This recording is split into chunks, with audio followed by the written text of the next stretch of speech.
खड्ड्यांमुळे मृत्यूची संख्या वाढली आहे, ही सत्य परिस्थिती आहे. अशा शब्दात आमदार किशोर दराडे यांनी नाशिकमधील रस्त्यांच्या दुरावस्थेबाबत तीव्र संताप व्यक्त केलाय. ते नंदुरबार येथे जिल्हा नियोजन समितीच्या बैठकीसाठी आले असताना त्यांनी सांगितले की नाशिकमध्ये कुंभमेळ्याचे काम सुरू आहे, मात्र ठेकेदार वेळेत काम करत नसल्याने शहरभर खड्ड्यांचे प्रमाण वाढले आहे. याच खड्ड्यांमुळे नाशिकमध्ये आतापर्यंत 6 जणांचा मृत्यू झाला असल्याचा आरोप आमदार दराडे यांनी केलाय. कुंभमेळ्याचे काम नाशिकमध्ये चालू आहे. कॉन्ट्रॅक्टर वेळेवर कामं करत नाही, त्याच्यामुळे खड्ड्याचं प्रमाण जास्त झालं. त्याच्यामुळे आतापर्यंत साधारणतः 5-6 लोकांचा मृत्यू झाला.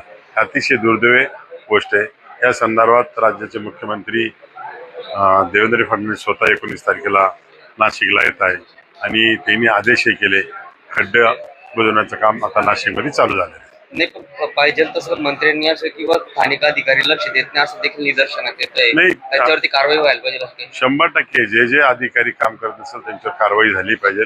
कारण लोक जात आहेत, मरत आहेत. म्हणजे एखादा व्यक्ती गेल्यानंतर त्याचा प्रपंच किती उद्ध्वस्त होतो त्याची जाणीव प्रत्येकाला आपल्याला जाणीव आहे.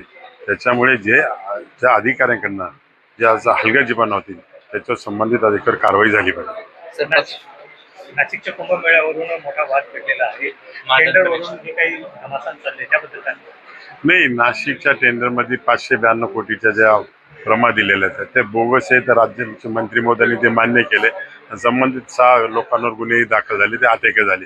पुढील कारवाई चालू आहे.